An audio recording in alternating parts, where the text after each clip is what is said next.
Yeah, 50, 55. Oh, yeah.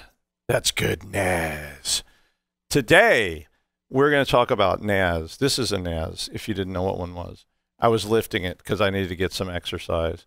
So we're going to talk about what NAS is, why you might need it, why you may not need it, or if you want it, what you should do with it. So stick around on Secure Digital Life.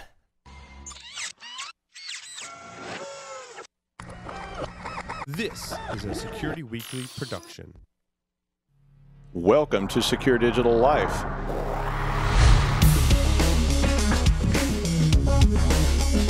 If your users are going to keep putting risky stuff on your machine, you're screwed.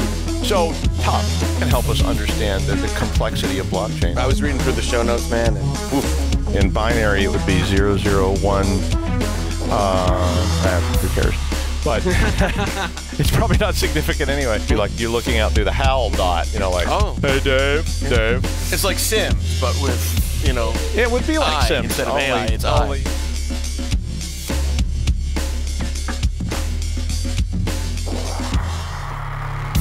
Roger Williams University is a premier destination for cybersecurity, offering in-person and online classes designed and taught in collaboration with industry experts. Using virtual environments that simulate real-world systems, you'll solve complex cyber issues and analyze cyber threats to prepare you for in-demand jobs in this rapidly growing field. Whether you're just starting out or want to advance in the cyber profession, RWU offers degrees and coursework at all levels. Learn more at rwu.edu/cyber.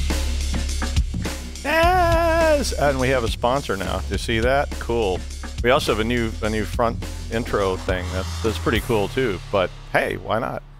Today we're going to talk about NAS, and NAS is Network Attached Storage. If you didn't know what that stood for, it's like one of those acronyms that everybody says, but maybe you don't know what it means. I don't know. I've been building NAS for a long time, and even before it was called NAS, we were building it. And the idea was, could you have a place that's basically a localized cloud? And everybody's sort of starting to understand the cloud. So the cloud is this repository online. Of course, the cloud's rapidly expanding to be servers and routers and firewalls and everything. I just saw this presentation the other day where they were saying you can just move your ASA firewalls into the cloud, and they're virtualized. And so now your whole network can be front-end, and you don't need a piece of hardware. And there's a lot of good things about not having hardware locally. As much as I love my hardware, it's my baby. But as much as I like my hardware, you know, moving into the cloud is an awfully convenient thing in some ways, because you're shifting a lot of responsibility for this being alive, for it not getting flooded, for it not getting the power turned off. And HVAC, which nobody ever thinks about, because when you start running all this stuff, it gets hot. But there's a lot of options for you in NAS, and I want to talk about a couple of different ones for you in terms of how that might work and what you could do, because we've been talking about backups. And so today we're starting to talk about different ways you might manage backups and how that sort of affects you. This is kind of localized cloud, so it's like ground fog or something. But basically, why would you want this? I mean, why do you need to have NAS at home or in your domicile? And the issue of it is really about, it's a way to take a lot of storage and share it. And a lot of people want to do that because they got video, they got music, they got pictures, they've got tax files or all these things. And people are starting to share that across their environment, right? I mean, you're doing that. You want it on your phone. You want it on your desktop, you want it on your laptop, you want it wherever you are in your domicile or your office or wherever you happen to be. And as we move into that sort of more, it's always right there in front of me when I need it, these types of storage devices make that more feasible for you, because this, and the very name tells you, this thing, and you can see the back of it here, has attachment points that you can use. And this particular one, oh baby, this particular one actually has redundant power. So it's got two power supplies. It's got redundant NICs. So it's got 2 gigabit NICs that are attached to it. And it's got redundant, and this is just USB, so you can put even more storage on this thing so that it would be sitting there for you no matter what. And this is starting to get to be reasonably priced. I mean, this is a commercial thing. So this is an actual commercial device that you would buy. It's got 4 hard drives in it, and they're nice, like super hot swappable drives. You can pull them out as you use them. And this one in particular has 4 8-terabyte drives located in it, and it can run RAID 5 or RAID 6. And we talked about that on shows previous. Now, RAID 6, if you format this out, you're going to have 16 terabytes of RAID 6 with this 32 terabyte setup. With RAID 5, you end up with 24 terabytes. That's because RAID, if you remember, we talked about that, calculates out. So one of the things you always want to do if you're talking about storage is computing your cost per byte. So how much does it cost you to actually store these bytes? Because that's really your measurement that you'd want to use. And in this particular case, you have to think about it, not just in terms of there's 32 terabytes. So if you did it as a JBOD, which is just a bunch of disks, which means each disk is separate, and you can pool them, so then it becomes one big 32 terabyte pool, that would be a JBOD. But now you don't have any backups of that, so if you have a hardware failure, you're done.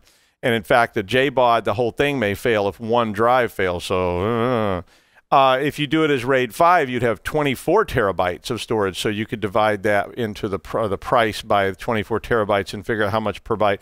And with RAID 6, you'd have 16 terabytes. So remember, with RAID 5, one of these drives could fail, and you're still good to go. With RAID 6, 2 of them could fail at the same time, and you're still good to go. So, but you only get 16 terabytes of storage out of 32 terabytes of drives. This particular thing cost about $1,500. So it's a kind of an expensive solution for a lot of home users to even think about. But the way these things work is basically that you're going to plug this device into your network. It's all self-contained. It's got its own cooling. It's engineered, so it's got enough cooling to keep the drives cool. And you just plug it into your network somewhere, and now everybody that you want to allow can access this big repository of storage. So if you put all your video on there, you can access from your TV, you can access from your laptop, from your phone, whatever will access it will access the drive share, and all of a sudden you've got a super cool device. And I'm not marketing this device for this company, and I don't even tell you the name, but you can look them up if you want to. But these are really super cool, nice. You can certainly take this up a notch. So you can get these then instead of the regular old hard drives that have SSD drives in them. Ooh, baby. Then the price gets really high because getting an 8-terabyte SSD drive, I don't even know if they make one. They probably do, but that gets really, really expensive really, really fast. But it's super quick, and it's, of course, less heat that's going to come up. But this little cube doesn't generate very much heat. And it's got its own operating system built into it, and it sits there and runs. It's got a web page. You can access it. You can configure it for whatever. Why would you need it? Basically backup or sharing. And NAS is more about those two features. So if you have a bunch of users in your domicile or your office and you want to share backup space, this is a way to do it. If you want to share videos, I was using it to share videos out to televisions. So you could take multiple smart TVs in your network and connect them to this file share, and you could actually download videos on the internet. I was using these things for this kind of purpose before it really got feasible to do that. But a lot of companies are selling these kind of boxes now so that you can use them, and they really target them less for backups and more for distribution of music, video, and all this kind of stuff. But they're great for backups too because you don't actually have to attach it. Now, here's the downside. Even with gigabit networking, so that's 1,000 megabit. So if you've got a gig network, which a lot of us do, even with that much throughput, remember, trying to back up 32 terabytes is going to take a while, even on a gigabit network. So it's definitely not as good as maybe attached. The other thing to remember about this is that backups that you put on here, so you put stuff on this little box, they're not going to be protected from ransomware jumping from your machine, which is connected to this file share. So if you have files on this box, the ransomware could jump over to this box if it's attached and the file share is alive. So if you want to use it for backups, for offline or out of band, like we kept talking about in the backup episodes, you would probably want to disconnect this or disable it when you're not actively copying backup images to it. That's what I use it for. So I turn it on and I connect to the file share over my gigabit hardwired network, and I dump my image of my main drives to this thing. So they sit on there. So those are usually like 1 to 4 terabyte images, and I just dump those on there. So there's plenty of space for it. When I'm done, I disconnect the file share. So this is just a way to preserve that stuff from ransomware for a long period of time. Now I have a different box that I was using for video and things like that. So and that's like on an actual server and so forth. But I want to talk a little bit about how you can actually set these things up yourself if you want to do this in a couple of different ways. So the first thing you need to understand is what is a network share. And network shares have sort of some different flavors depending on what you're doing in your home network. And for instance, on Windows, which a lot of people are very familiar with, Windows has the ability to just create a folder, a drive, a space, and share it as a name out on the network. And that's shared through the Windows system. So it's not a layer 3, it's on up in the network stack, and you're sharing some name like // backups. And // backups / Doug is going to end up being a drive that I can just connect to, like you connect to any other resource on your network, and you can share things to it. And you can literally share, you know, just copy and paste things into it. You can set up automatic syncs and all kinds of things if you want to with that. If you're doing that with video, then you can share that folder with any other Windows machine very easily, and all the other Windows machines can see it if you want to. And it's advertised to everybody that's in your network. Now, if you use modern Windows stuff and use home groups and things like that, there are more restrictions placed on these files. But you have to be careful because everybody in that layer 2 segment may well be able to see the share. So that means if you've got friends coming over, if you've got strangers coming over and they're using your network, or your neighbors are using your network, they may well be able to see that share out there in the network, so you have to be careful about that. In Linux, it's not really more complicated if you're just using Linux, but not a lot of people are only using Linux for their end user type stuff. So if you just use a server environment, it's all Linux, then it's not such a big deal. And there are tools like CIFS, which actually advertise file shares in Linux-based systems. And those can be adapted pretty well. Linux can easily access Windows file shares because Linux a long time ago started incorporating the ability to not only just access Windows features, but it even all the way down to the disk level. So Linux can actually see NTFS formatted disks and things like that. But if you're going to actually start getting a mix and match, and this is people's more common setup for this, you would have a Linux backend. So I'm going to pretend this is a server for a second. So you might have a Linux backend box that's going to manage your NAS, and your Windows users who are out there in your environment want to save things to that share. And if you get to that point, what you want to use is called Samba, S-A-M-B-A. And this is in the show notes too, so you can look this up if you want to. Samba is an open source tool that you can load on your Linux box. It's pretty much the gold standard for almost all hybrid networks of this type. There's all kinds of other ways, so don't start foaming at the mouth or anything because I didn't mention your favorite one. But Samba is one that's been around a long time, and a lot of people use it. And what it does is it runs on your Linux machine, and then Samba advertises those file shares in a way that Microsoft can comprehend. So all of a sudden, you actually are back to that original just sort of Microsoft file share environment that you're used to when you have a Windows-based system. The reason I like Linux-based servers for this is because they're free, so the operating system doesn't cost you any money. Samba, CIFS, all these tools can be loaded onto Linux for free, and they do work with Windows. If you want to use Windows Server, nothing wrong with that if you like it, but if you want to use Server 2016, which I think is out, you're going to have to buy a license for that from Microsoft, and that can get pricey, and they price it based on the number of CPUs and all kinds of stuff. So, I mean, it's kind of a bit of a twitch about using the Microsoft server side stuff. Personally, I find the Microsoft server side stuff hard to use. But that's just because I've been using Linux, Unix for so long. I like the fact that it's free. That always is a big selling point to me. But here's the sort of bottom line on setting up NAS server type stuff. Remember, those file shares that you set up, anyone can see those who accesses the network unless you take some kind of action to prevent that. So if you have a guest Wi-Fi network that's in the same subnet And if you don't know what subnet layer 2 means, go look at the archive, and there's an episode that explains that. But if you go back and look at those things, what you'll find out is that even if it's on Wi-Fi and you have a guest network that people can access without a password, they can actually see your file shares because they're just advertised, or they're broadcast across your network. And that's a terrifying kind of problem, because that means a person sitting in a white van out in your driveway can actually access your Wi-Fi.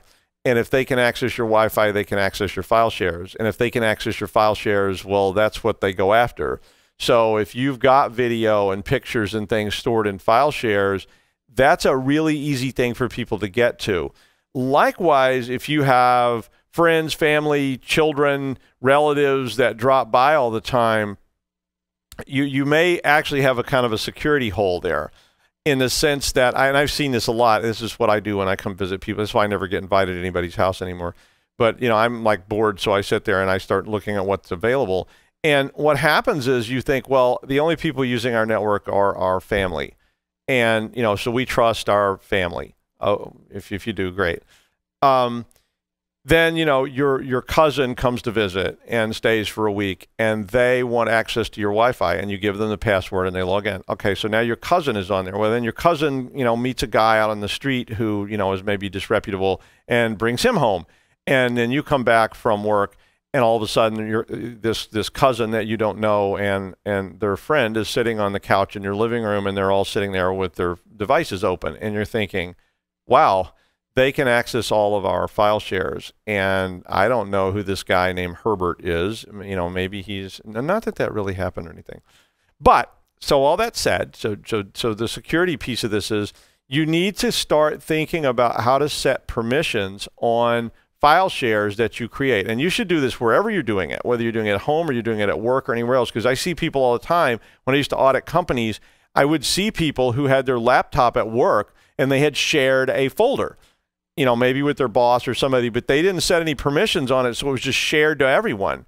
And there was a kind of a famous incident at one company I was auditing where they had shared all this salary information, and employees saw it because the file share was called employee salaries, and people were seeing that pop up on their, you know, if you hit that network button on your Microsoft machine on your desktop, and all of a sudden they were seeing all these file shares. And people do this all the time at work. So maybe you don't, but other people do, and they open that network button and see what's out there. And certainly people like me do that all the time. Hackers love to do that kind of stuff. And remember, as Wi-Fi has extended our networks, it means there may be people sitting in the Marriott Marquis across the street who can see into your network.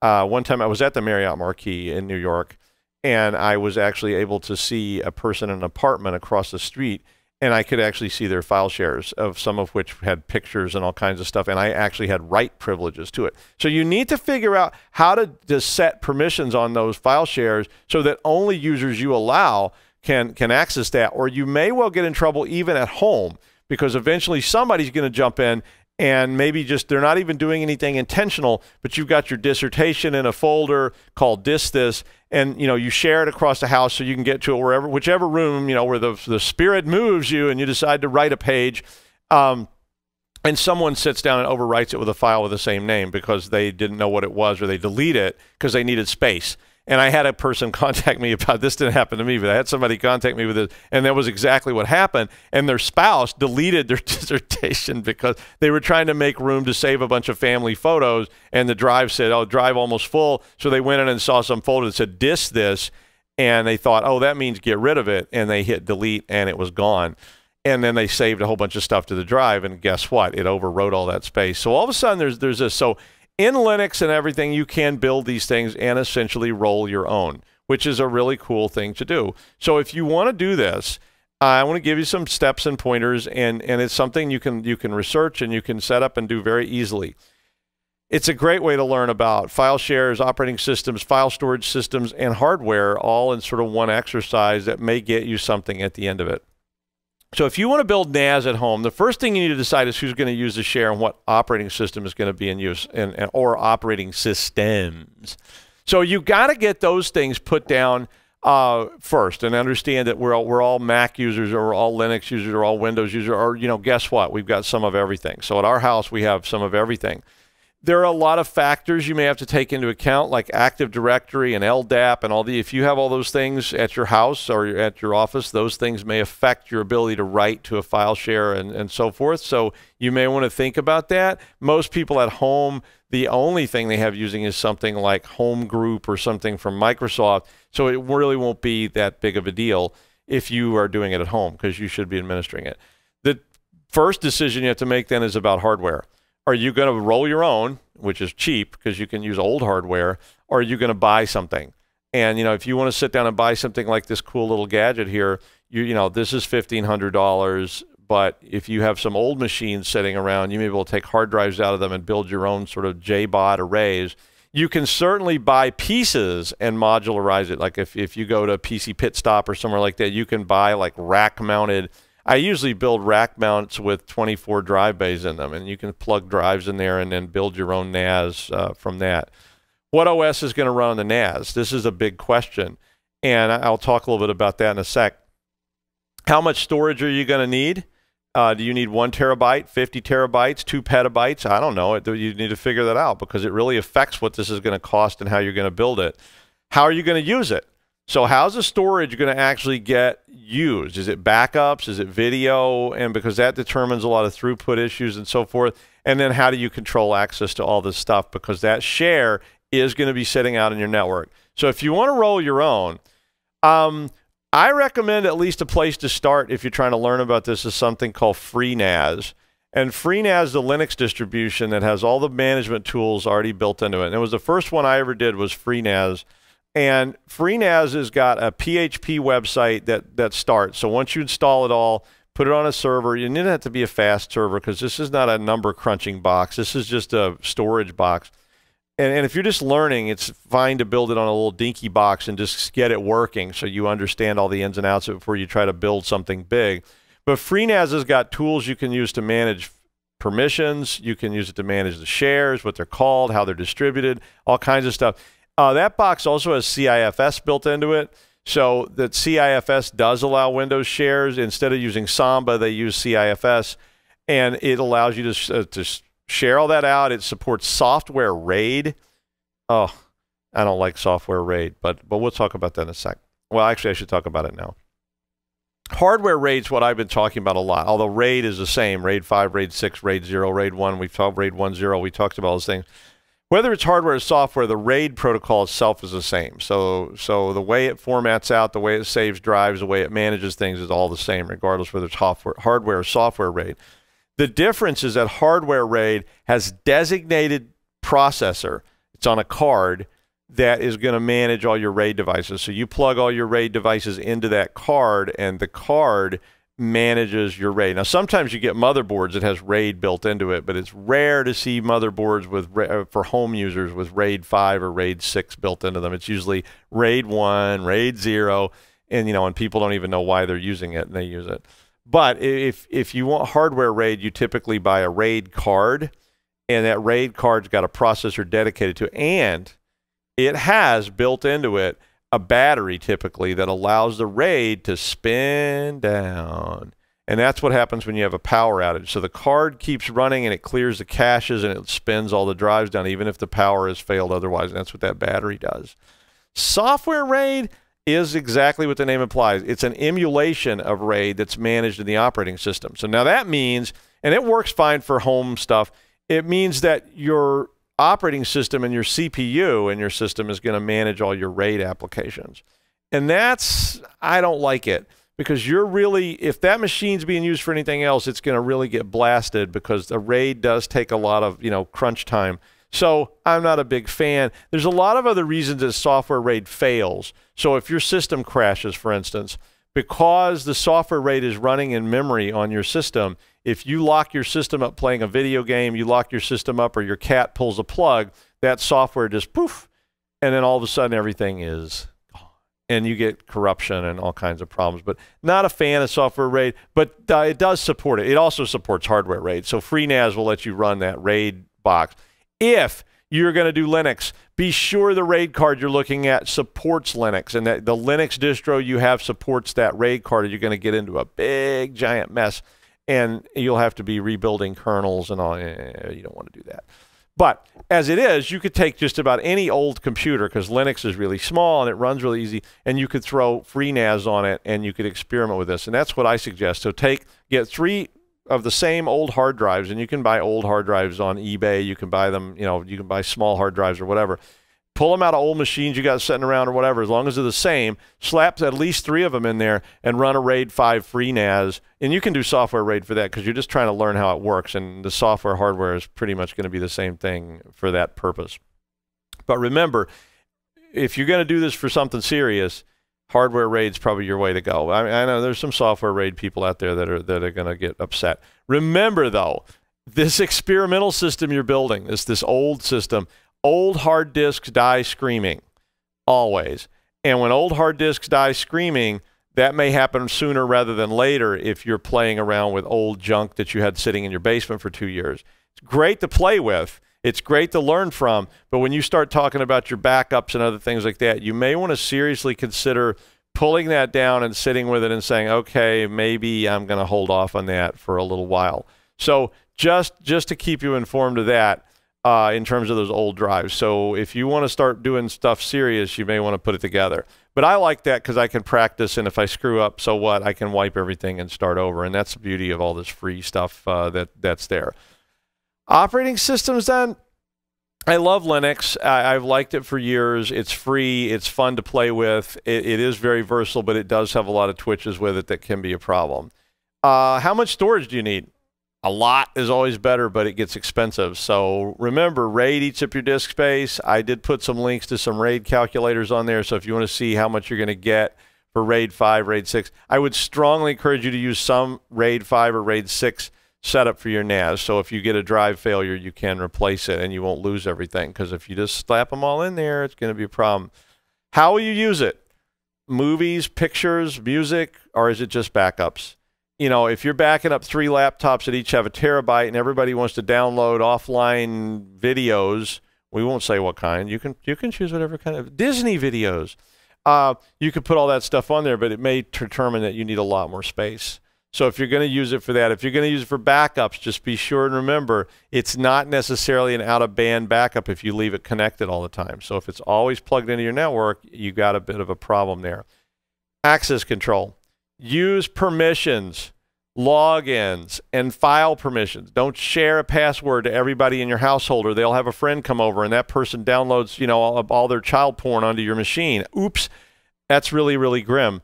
Somebody may share that file share out on, and just remember, you'll be sorry if you don't use permissions. And finally, the last thing I'll mention here is just who will back up the backups. This is one of those endless things about, now I got to back up. Well, I really need to back up my backup. So the reason I keep saying that is because if you don't back up offline, out of band, this device for this particular one or free NAS or anything else, if it's permanently connected, I said that repeatedly, but I'm going to keep saying it.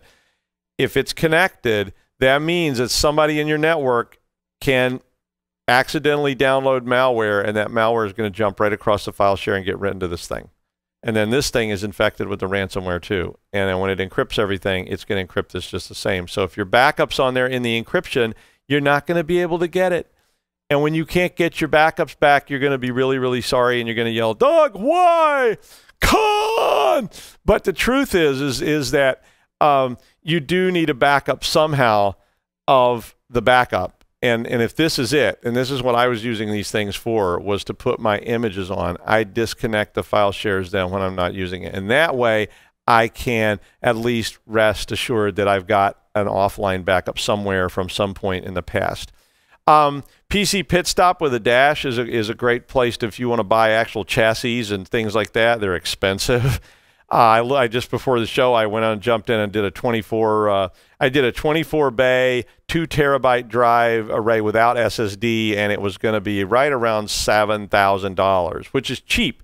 If you go online and you want to buy an actual drive array that was fully spec'd and engineered, probably $60,000. So definitely cheaper than that, but a lot more expensive than rolling your own. Next week, we're going to start talking about SQL injections at the request of some viewers. So if you do have requests in the future, please hit us up, and we'll definitely put them on the rotation to talk about, as long as it's not obscene or illegal. And we will start talking about SQL injection. So thanks for watching, and we'll see you then.